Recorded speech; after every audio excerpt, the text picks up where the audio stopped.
So hello guys, welcome to my channel. तो आज हम बात करेंगे कि कौन कौन से फैक्टर है जो मार्केट को अपसाइड या फिर डाउन साइड मूव करा सकता है, और आज का मार्केट कैसा था और कल का मार्केट का प्रेडिक्शन भी कौन कौन से फैक्टर है जो आपको ध्यान में रखना चाहिए ट्रेडिंग करने के लिए, स्विंग ट्रेडिंग या फिर इंटर ट्रेडिंग के लिए। चलिए पहले देख लेते हैं निफ्टी फिफ्टी।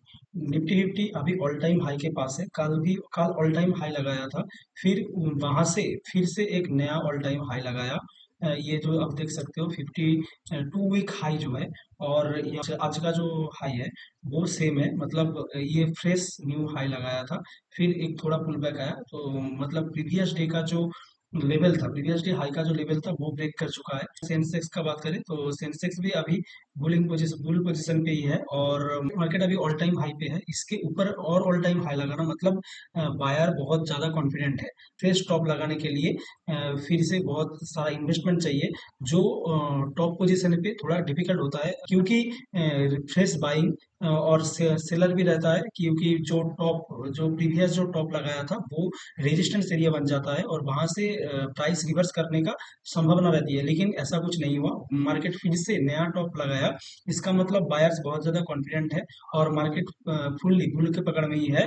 तो फिर से ये नया हाई हम लोगों को देखने को नहीं मिला। जो मेजर फैक्टर है वो तो कल के वीडियो में हमने बताया था कि यूएस का जो जीडीपी, यूएस का जीडीपी पे जीडीपी रेट आने वाला है। जीडीपी अच्छा आया तो ये मार्केट के लिए पॉजिटिव सेंटीमेंट होगा। और जीडीपी को मजबूत करने के लिए यूएस पे इंटरेस्ट रेट कट बहुत ज्यादा किया जा रहा है।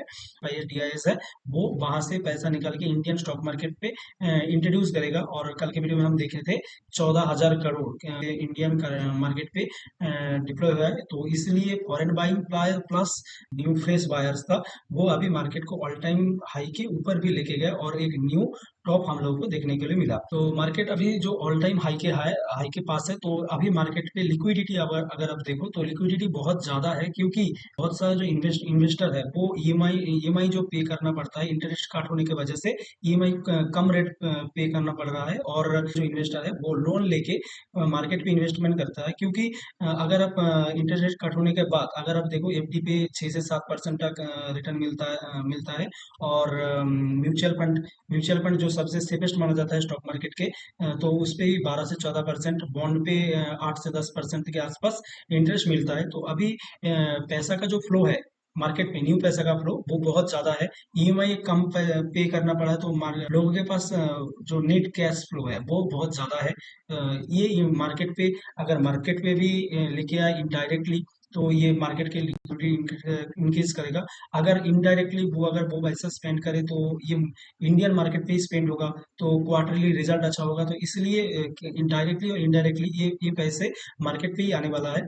तो इसलिए अभी मार्केट ऑल टाइम हाई को भी ब्रेक कर चुका है, और अभी एक अच्छा समय है इन्वेस्टमेंट करने के लिए मिड कैप और स्मॉल कैप के अंदर। तो नेक्स्ट जो अपडेट है वो आ रहा है फॉरेन इन्वेस्टमेंट की तरफ से। इंडिया इंडिया पे अभी फॉरेन इन्वेस्टमेंट बहुत ज़्यादा आ रही है, क्योंकि इंडिया अभी एक डेवलपिंग फेज पे है।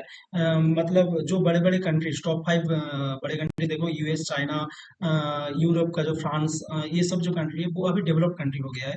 मतलब वहाँ का जो कंपनीज है वो अभी लार्ज कैप कंपनी बन चुका है। वहाँ पर जो रेलवे, एयरपोर्ट या फिर जो रोड स्ट्रक्चर है, बिल्डिंग स्ट्रक्चर है, वो सभी मैक्सिमम मैक्सिमम तौर पे पहुंच चुका है। वो अभी इसलिए आप देखोगे कि इंडिया जो जीडीपी रेट ग्रोथ रेट है वो सभी कम कंट्रीज से ज्यादा है। अगर आप यूएस, चाइना का देखोगे तो ये 1%, 2% के आसपास, लेकिन इंडिया के उसके तुलना में 6 से 7% तक की भी मूव दे रहा है हर ईयर जीडीपी ग्रोथ के लिए। तो अभी फॉरेन इन्वेस्टमेंट जो है वो अभी आना बाकी है, और आ भी रहा है। बड़े बड़े यूएस का जो इन्वेस्टर है वो अभी इंडियन मार्केट पे बहुत अच्छा अपॉर्चुनिटी है, इस पे अच्छा खासा रिटर्न मिल सकता है, इस पे ग्रोथ का बहुत ज्यादा चांस है।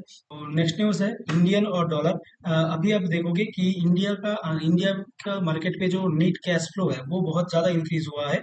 और यहाँ पर आप देखोगे इंडियन रुपीज जो एक समय के 84 रुपए, 84.5 इतना तक चला गया, अभी 83.54। मतलब इंडियन रुपी जो है डॉलर की तुलना में ये स्ट्रांग हुआ है। ये एक अच्छा बाइंग है, ये अच्छा सिग्नल होता है किसी भी मार्केट की अप मूव के लिए तो नेक्स्ट जो न्यूज है वो है मार्केट लिक्विडिटी। अगर बाहर से मार्केट पे फॉरेन इन्वेस्टर की तरफ से पैसा आएगा, लोग लोन लेके बाजार में इन्वेस्ट करेंगे, या फिर इंटरेस्ट रेट कट होने की वजह से लोगों को ईएमआई कम पे करना पड़ेगा, तो डायरेक्टली और इनडायरेक्टली इंडियन मार्केट पे ही पैसा आएगा, मार्केट का लिक्विडिटी जो है वो बढ़ेगा।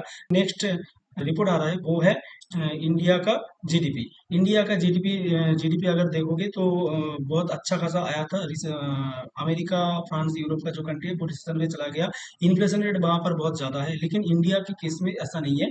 इंडिया का इन्फ्लेशन रेट कंट्रोल्ड है 6 से 7% के आसपास। उसके तुलना में जीडीपी बहुत अच्छा आया है, और इस जीडीपी को देखकर फॉरेन इन्वेस्टर जो है वो यहाँ पर इन्वेस्टमेंट करना चाहेगा, और बाहर से अगर पैसे का फ्लो आएगा तो मार्केट अभी पॉजिटिव सेंटीमेंट पे है। तो ये जो इंटरेस्ट रेट कट कर किया गया है, तो उसका मेन जो फैक्टर है वो मेन 3 फैक्टर के ऊपर डिपेंड करता है कि इंटरेस्ट रेट कट किया गया है। तो सरकार देखेंगी कि इंडिया का जीडीपी कितना ज़्यादा ग्रो हुआ है, और अनएम्प्लॉयमेंट जो है, अनएम्प्लॉयमेंट बहुत ज़्यादा है, वो रिड्यूस करने के लिए बारे में सोचा जाएगा। और जो है वो है क्वार्टरली रिजल्ट। अगर इंटरेस्ट रेट कट कम होगा तो मार्केट में पैसा ज़्यादा आएगा, मार्केट लोग का स्पेंडिंग जो है वो इंक्रीज होगा। तो क्वार्टरली रिजल्ट जो कंपनीज का आता है वो डायरेक्टली और इनडायरेक्टली इंक्रीज होने वाला है। तो अभी आप देखोगे कि मिड कैप स्मॉल कैप के अंदर बहुत ज़्यादा ग्रोथ दिखाया गया है। म्यूचुअल फंड के अंदर भी स्मॉल कैप और मिड कैप का जो इंडेक्स है, वहाँ पर वो अच्छा खासा ग्रोथ दिखाया गया है। तो आज के लिए इतना ही। मार्केट अभी पॉजिटिव सेंटीमेंट पे है। अगर आप इतना देर तक वीडियो देखे तो please like and subscribe my video. Thank you.